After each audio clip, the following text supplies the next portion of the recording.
বাংলাদেশে হচ্ছে ব্র্যাক নার্সারিতে হচ্ছে জিনাইন নিয়ে কাজ হয় আর কি, ওইখানে মোটামুটি ভালোই প্রোডাকশন করা হয়। তারপরেও কৃষক লেভেলে পৌঁছানোর জন্য কিন্তু স্যার আরেকটু কম দামে হলে না, কম দামে না স্যার, সব কিছু ঠিক আছে। আমি জানতে চাচ্ছি যে বাজার মূল্য একটা কলা দিয়ে আমরা হলুদ সুন্দর রং আছে, তখন কিন্তু বাজারে দাম বেশি, কিন্তু জিনাইন কলার তো কালার তো আসে না, কলা পাকলে চামড়া সবুজ থাকে, তখন তো মানুষ এ করতে চায় না, বাজার মূল্যটা কমতে চায়। এটা কিছু করা যায় কিনা? রিপেনিং চেম্বার ছাড়া জিনাইন কলাই ওই কালারটা আসবে না। জিনাইন কলা হচ্ছে এক্সটেন্ট ওয়ার্ল্ড ওয়াইড, মানে কৃষক যেন কৃষকের চারাটা পায়, চাইলেই যেন পায়।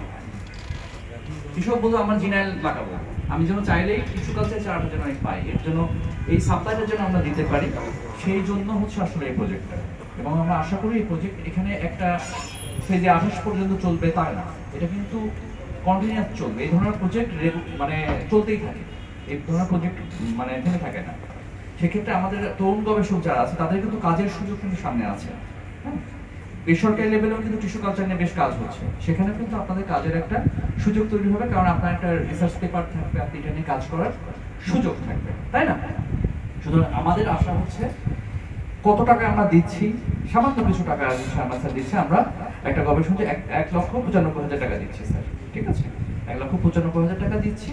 এই টাকা দিয়ে আমাদের সুপারভাইজার যারা আছেন, কোর্স সুপারভাইজার স্যাররা যারা আছেন এবং স্টুডেন্ট যারা আছেন, তারা এটা দিয়ে তার কেমিক্যালস কেনা, নিজের খরচ, যাওয়া আসা, ফিল্ডে ওয়ার্ক করতে সব কিছু এর ভিতরে ভাগ ভাগ করে দেওয়া আছে, ভাগ করে দেওয়া আছে। এটা তোমরা হচ্ছে ভালোভাবে হচ্ছে কাজ করবে, মনোযোগ দিয়ে করবে। আমার রিকোয়েস্ট হচ্ছে কপি পেস্ট করে একটার সাথে যেন ওই ধরনের না হয়, রিয়েলি করো।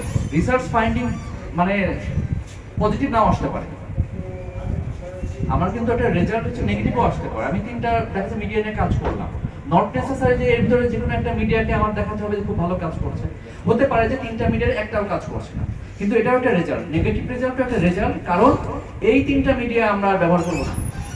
এই ক্ষেত্রে এই 3 উপায়ে এটা প্রপাগেশন সম্ভব না, এটাও তো একটা রেজাল্ট। কিন্তু আমরা অনেক সময় একটু ম্যানিপুলেট করে গ্রাফটা একটু সুন্দর করার চেষ্টা করি, দেখাই যে না এটা হচ্ছে সিগনিফিকেন্স দেখানোর জন্য।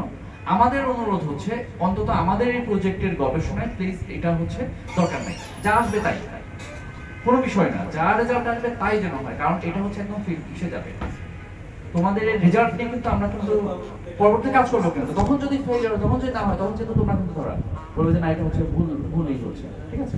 আমার মনে হয় আমাদের স্যাররা যারা আছেন, আপনারাও স্যার এই বিষয়টা একটু খেয়াল করেন, অন্তত আমাদের যে গবেষণা ফাইন্ডিংস যেন একদম রিয়েল আসে, মানে কাছাকাছি যেন হচ্ছে আসে। হ্যাঁ, তো আমার মনে হয় আমার কথা না বলি আসছে, ওটা আসছে স্যার। আপনি একটু একজন নাম বলেন যদি আসে, এসে একটু ই করেন। আমাদের কৃষি মন্ত্রণালয় একটি গুরুত্বপূর্ণ প্রোগ্রাম হাতে নিয়েছে, যেটা আমরা বলছি 2050, একটা 2050 সালে বাংলাদেশের কৃষিতে আমাদের যে চ্যালেঞ্জগুলো মোকাবেলা করে আমরা কীভাবে খাদ্য নিরাপত্তা নিশ্চিত করতে চাই এবং পুষ্টি নিরাপত্তা নিশ্চিত করতে চাই, এগুলি নিয়ে আমরা আমাদের কৃষি মন্ত্রণালয় আমরা ভাবছি। এবং এটা এই ক্ষেত্রে আমাদের টিস্যু কালচারের ছাত্রছাত্রী শিক্ষকদিন কিন্তু নিঃসন্দেহে গুরুত্বপূর্ণ ভূমিকা রাখবেন এবং আমাদের সংসদ বিউটি প্রকল্প তৈরি হচ্ছে।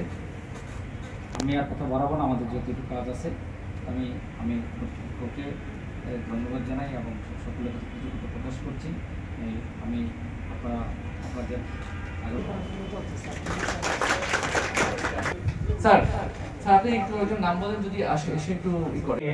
আমাদের মহামান্য প্রধান অতিথি মহাপরিচালক জনাব সাইফুল আলম স্যারের কাছ থেকে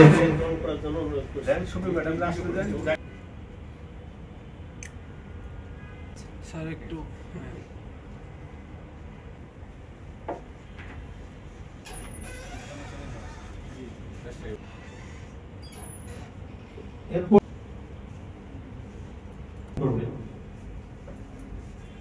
ডক্টর হাসানুজ্জামান।